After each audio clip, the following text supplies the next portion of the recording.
तो चलिए कहानी की शुरुआत करते हैं प्राचीन पल्लव वंश के शाही मकबरों से। एक ऐसी जगह जहां चारों तरफ सिर्फ उदासी और अकेलापन है। और यहीं एक सूखी चट्टान पर एक नौजवान बैठा है जिसके चारों ओर बस वीरान कब्रें हैं और हवा में एक गहरी निराशा। ये शब्द, ये एक टूटे हुए राजकुमार की आत्मा से निकली हुई एक चीख है। वो इंसान जो कभी महानता के शिखर पर था, आज अपने होने पर ही सवाल उठा रहा है। पर आखिर वो इस हाल में पहुंचा कैसे?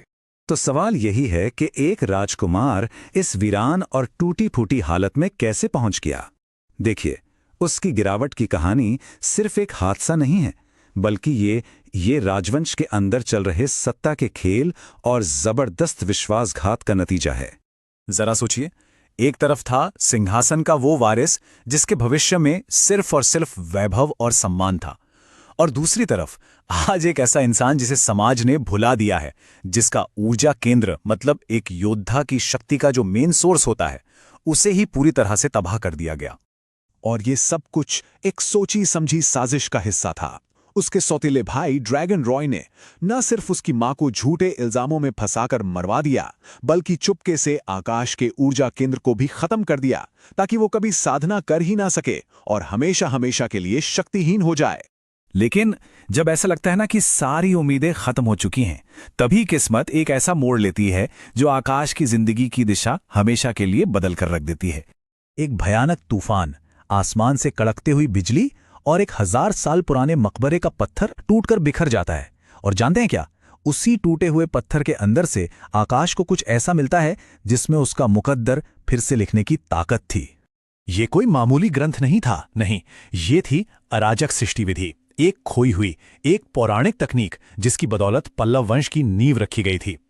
ये इतनी शक्तिशाली थी कि पहले सम्राट ने इसी के दम पर देवताओं और राक्षसों के युग में अपना पूरा साम्राज्य खड़ा किया था। पर इतनी दिव्य शक्ति की एक कीमत होती है।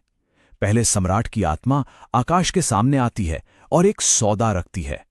अगर आकाश को यह विधि सीखनी है तो उसे सम्राट की आखिरी इच्छा पूरी करनी होगी, एक ऐसा मिशन जो लगभग नामुमकिन है। और इसी सौदे के साथ आकाश की शक्ति की यात्रा शुरू होती है, और इसके जो नतीजे होते हैं वो हैरान कर देने वाले और बहुत ही तेज होते हैं। ये विधि सिर्फ उसके टूटे हुए ऊर्जा केंद्र को ठीक नहीं करती, बल्कि उसे एक बिल्कुल नए और पहले से कहीं ज्यादा शक्तिशाली अराजक ऊर्जा केंद्र में बदल देती है। अब ये केंद्र आम साधकों के मुकाबले कई गुना तेजी से आध्यात्मिक ऊर्जा को सोख सकता है। अराजक सृष्टि विधि की असली ताकत तो अब दिखती है। जिस साधना को हासिल करने में दूसरे योद्धाओं को महीनों या साल लग जाते हैं, आकाश उसे सिर्फ एक रात में पूरा कर लेता है। वो अब शक्तिहीन नहीं रहा, बल्कि एक अजेय शक्ति बनने की राह पर निकल चुका है। और अपनी इस नई शक्ति को परखने का मौका भी उसे बहुत जल्द मिल जाता है। वो इंसान जिसने उसे सालों तक जलील किया था, आज उसके सामने बेबस खड़ा है। ये सिर्फ एक जीत नहीं थी, ये आकाश के लिए इंसाफ की पहली झलक थी। अब जब आकाश के पास ताकत आ चुकी है, तो वो अपने अतीत का सामना करने के लिए तैयार है। कहानी हमें ले जाती है शाही शस्त्रागार में, जहां एक बहुत बड़ा टकराव उसका इंतजार कर रहा है। शस्त्रागार का माहौल एकदम टेंशन से भरा है। एक तरफ साधारण कपड़ों में आकाश खड़ा है और दूसरी तरफ राजकुमार धीरज और उसकी बचपन की दोस्त अवंतिका। ये मंजर आकाश के अतीत और उसके आज के बीच की गहरी खाई को साफ साफ दिखाता है। और तभी आकाश एक ऐसी तलवार चुनता है जिसे देखकर वहां मौजूद हर कोई सन्न रह जाता है। एक नामहीन भारी भरकम तलवार जिसका वजन है 872 किलोग्राम। किसी को यकीन ही नहीं होता कि वो उसे उठाने की सोच भी सकता है। जब राजकुमार धीरज उसे चुनौती देता है तो आकाश पीछे नहीं हटता, और फिर सिर्फ एक ही वार में वो न सिर्फ राजकुमार के घमंड को बल्कि उसकी कीमती तलवार को भी अपनी भारी तलवार से चकनाचूर कर देता है। एक पल में वो कब्र साफ करने वाला लड़का एक ताकतवर योद्धा बन जाता है। राजकुमार धीरज पर यह जीत एक बहुत बड़ी कामयाबी थी, लेकिन आकाश का सफर अभी खत्म नहीं हुआ है। असल में यह तो बस एक शुरुआत है। देखिए, आकाश के पास अब तलवार उठाने की ताकत तो है, लेकिन उसे चलाने का हुनर नहीं है। और एक असली लड़ाई में सिर्फ ताकत से काम नहीं चलता, उसे अपनी इस बेहिसाब शक्ति को काबू करना सीखना होगा। तो उसका अगला लक्ष्य है तलवार नियंत्रण विधि को सीखना।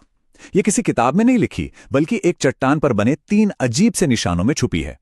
और कमाल की बात यह है कि सदियों से कोई भी इन निशानों का राज नहीं समझ पाया है। लेकिन आकाश के पास एक गुप्त हथियार है, उसकी सत्य की आंख, जो उसे अराजक सृष्टि विधि से मिली है। जैसे ही वो इसका इस्तेमाल करता है, वो उन निशानों के पार देख पाता है और उसे पत्थर के अंदर छिपा एक प्रेती तलवार बाज दिखाई देता है, जो उसे वो दिव्य कौशल सिखा रहा है।